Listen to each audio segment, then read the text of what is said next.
Hi, welcome back to my channel. My name is Shannon and this is Shannon's Book Nook, and today we're going to be talking about all the books that I read in November. So let's get into it.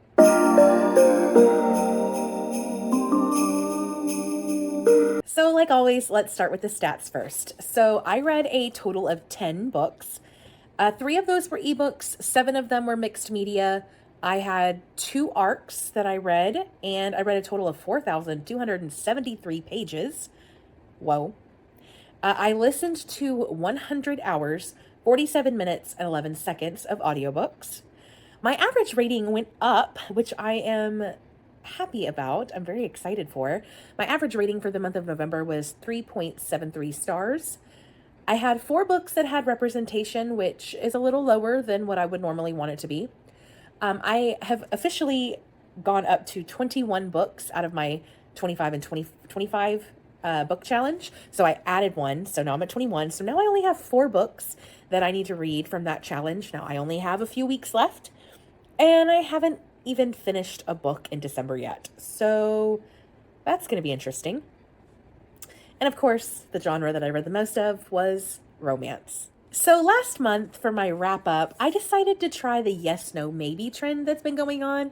And I actually had a lot of fun doing my wrap up that way. It also prevents my wrap up from being too long and drawn out. So I think I'm going to try that again for the month of November. So the first book that I read in November was The Cinnamon Bun Bookstore by Laurie Gilmore. I gave this book 3.5 stars. It was a cute read.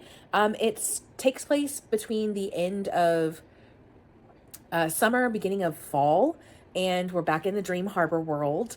And so I mean, this is kind of a forgettable, it just kind of blends in with a lot of the other stuff that is already out there, unfortunately. So this is going to be a maybe. The second book that I read was Take It or Leave It by Laney Hatcher. I gave this book 3 stars. It's another fall romance that I read in the month of November, and I liked it. It was a little boring in some spots, and again, it doesn't really stick out from the fall romance genre, so this is going to be another maybe. The third book that I read was No Good Tea Goes Unpunished by Bree Baker. This is the second book in her cozy mystery series. I gave it 4 stars. I had a good time with it, and I also love that it's No Good Deed Goes Unpunished, which is one of the songs, is a play on that word, which is one of the songs that's in Wicked for Good, and it's one of my favorite songs out of that musical, and the movie Wicked for Good came out in November. So I thought that was fun, that I didn't intentionally plan it this way, but that's just kind of how it worked out.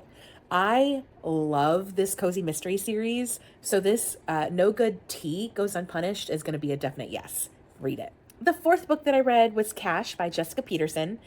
This book got a 4-star rating from me. I really liked it. I had a good time with it.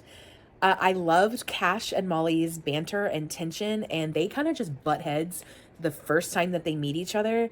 And it's just a wild ride. A few things kind of feel a little predictable in this cowboy romance, but I feel like the emotional parts of the story really pulled me in right away, and I had a good time with it, and the payoff in the end, I would say this is a yes. Read it. The next read is The Wolf King by Lauren Palphreyman. This is my only 5-star read for the month of November. It is a paranormal romantasy. It's Outlander meets werewolves. And for me, that's going to be a definite yes. You need to check out this duology. Yeah.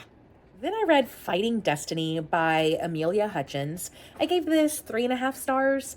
I struggled with the main male character in this book. I didn't really like him very much. And because of that, and because of how large this series is, being book 1 in the series, it's going to be a maybe, even maybe a no for me. Next up, I have Between Two Kings by Lindsey Straube. This is the second book, followed by Kiss of the Basilisk. I gave it 3 stars. I am torn. I really liked Kiss of the Basilisk because it's unhinged. It's a lot of smut, a lot of spicy scenes, but The plot that is there, I was intrigued by. Like the dynamics between the basilisk and the humans, and just all of that political stuff that was going on, I was intrigued by. So I was super excited to read the second book. I gave it 3 stars because I feel like if I say why, it's going to be a spoiler. So just know that I was a little disappointed, and this is going to be a maybe for me. Next up, we have 3 Pucks and a Baby by Katie Ashley. This was one of my arcs that I read. I gave it 3 stars. It's a hockey romance. We've got a surprise pregnancy, and usually I hate that, but because I knew going into it, because it's right there in the title, I was prepared for it. I knew what I was getting myself into when I signed up for the book. It was a fun read. This will be a yes if you like hockey romances. If you like a little bit of chaos. I do feel like some of the male characters, because this is a why choose, I did feel like some of the male characters were underdeveloped a little bit. So that's kind of why I gave it a 3 star. So this is a yes from me. Then we get to my other really anticipated new release that I was super hyped for, Brimstone by Callie Hart. This book definitely is book 2 in a series, especially in a fantasy series. It felt like a filler, to be quite honest. I was a little disappointed, just a smidge, just a little bit. I loved Quicksilver and I ate it up so quick. And then this one, I felt like it was dragging in places. I love Carrie Swift. I love Kingfisher. I love most of the characters. Let's say that. Okay. But I did give this 4 stars still. I really had I liked it. I was just a little disappointed. And I'm still going to give it a yes. And then the last book that I read was another arc called Steel and Sin by Ria Wilde. I loved this one, but it wasn't quite a 5-star for me. I would say it's a 4.25 to a 4.5 star. I had such a good time with this book. I was not expecting to like it as much as I did. It's a mafia princess meets grumpy cowboy. 2 tropes I didn't know I needed to have together. It was a lot of fun. It's dark. But I had such a good time with this book. So this is going to be a definite yes. Check it out. So those are the 10 books that I read in the month of November.